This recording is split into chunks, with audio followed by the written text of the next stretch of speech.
Hey everybody, it's Carpo.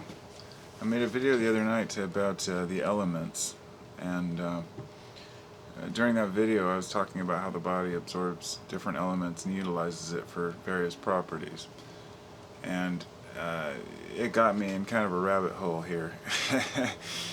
I've always been fascinated with the archetypes of the planets in conjunction with our chakras or our organs, all the fractals of our body and in space. And I've talked with people about this a lot. And, you know, I wanted to look a little bit further into this whole idea that that there's a kind of a deeper meaning behind Lucifer, the whole idea of Lucifer, which is the light bearer or light bringer. And this has been something that's on the top of it. The reason why this ties in is because speaking about phosphorus. Now, phosphorus is fascinating to me. Now, phosphorus, phos and phoros are two separate words that mean light bearer, and I think that that's fascinating in its own right, of course. But phosphorus in the body, in the human body. Well, let's just take phosphorus for example in its raw form. Phosphorus is a metal. It's a soft metal. And when you drop it in water, it reacts violently and creates a strong chemical reaction, like a fire. When exposed to air, it glows. And this is why it brings this, light bringer name to it. So phosphorus is utilized by the human body in possibly the same way. Maybe very subtle energies going on, chemical processes that allow our bodies to exist, right? But the idea is phosphorus is actually, I believe it was, Latin. Well, okay. First off, we've got 1 gram of phosphorus in the human body, is what they say. And who knows that's excreted by the human body every day. And in the old days, they'd found out that, I think in the 1500s, that they would take piss, literally urine, human urine, and dry it out, and process it, and they'd use it for magic to show people the phosphorus glow within the urine. Now, the reason why this is so fascinating is because Phosphorus, Venus, and Lucifer are basically the same thing. Now, Venus was always thought of as Lucifer, and those who are involved in symbology and stuff know this. It's the whole idea that Lucifer. Okay, now this is the conclusions that I've been starting to unfold over the years. Is that first off, there was no Lucifer in the Bible, because Lucifer is a Latin word, and the word came much, much later after the Bible was written in Hebrew. Nor was there any mention of it in the Bible, except in a way that if you look at the passage itself, it's pretty interesting. But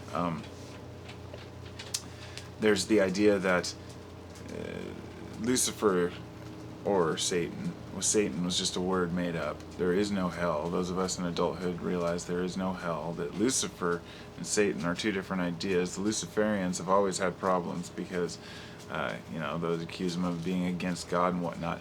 The interesting thing is that Lucifer means the morning star, and Venus is morning star, but Jesus also said he was the morning star. So therefore Jesus is Lucifer. Now, this has led people to all kinds of debates throughout history, but I'm not involved in the religious side of it, because you could argue that all day long and nobody's ever going to prove their point. What I want to know is why Phosphorus, Venus, the morning star are all so important with each other. And here's what I've come to a conclusion so far is the idea that Venus, if it's Lucifer, now Venus is on the horizon much of the year, and then it falls below the horizon. It never quite gets up high enough.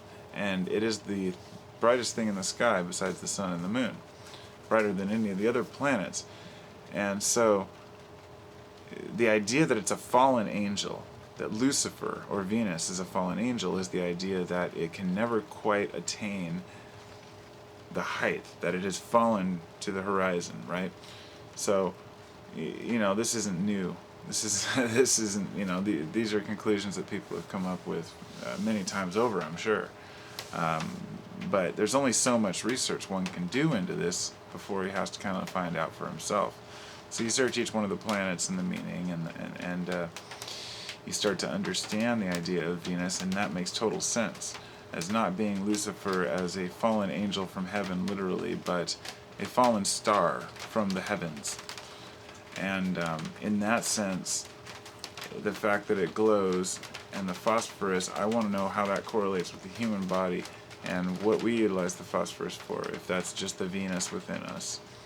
And I do believe in this stuff. I mean, it's very, I believe all the ancient texts as well as the Bible are written in code to an extent, although mistranslated and many times, overwritten, and books mixed up and books taken out. But the idea behind many religious texts is that there is something deeper, but it has to be put in code because it's not able to be put into an understandable format, and that's what the whole idea behind this is, the whole astrotheology, I guess. But anyway, so that's what I've come up with, the phosphorus glow. It's some pretty cool stuff.